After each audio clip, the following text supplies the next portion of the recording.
Hi, Shri.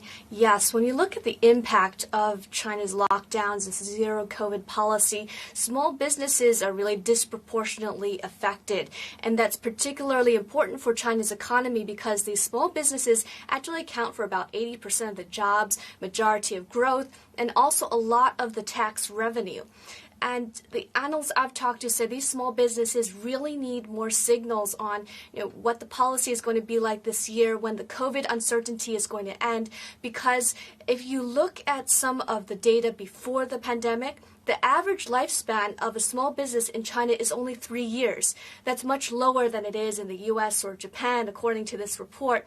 And so, even before the pandemic, this third year was going to be a tough one for many small businesses, and the COVID uncertainty is really adding to their pressure. But again, for China's economy, it's really important to make sure these small businesses stay in business, keep, let's say, about 80% of people employed. And so we've really seen a focus of government policy to support the small businesses.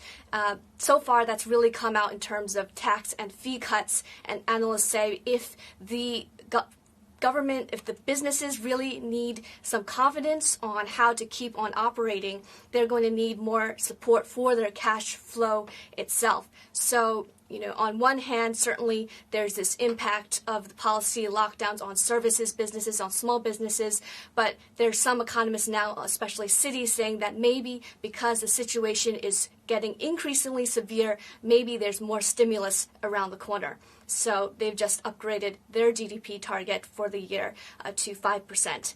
Back to you.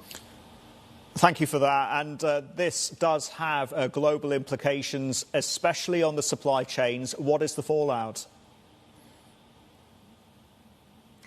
Right. Supply chains are certainly the issue that we're all watching closely for the global economy.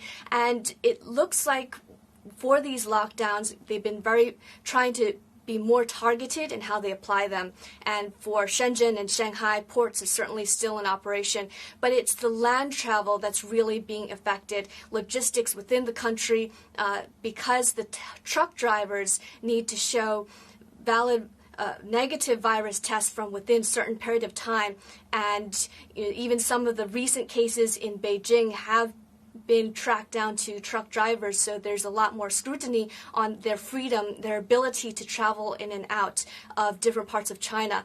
And just, the EU chamber was telling me that for one company, they actually had to swap out the truck driver before they entered a particular part of China. So that just really adds to the cost, to slowdowns. So while the rest of the trade with the other parts of the world might be less affected because the ports are still operating, when you talk about warehouses and getting parts between factories in China, there's certainly going to be a bigger impact.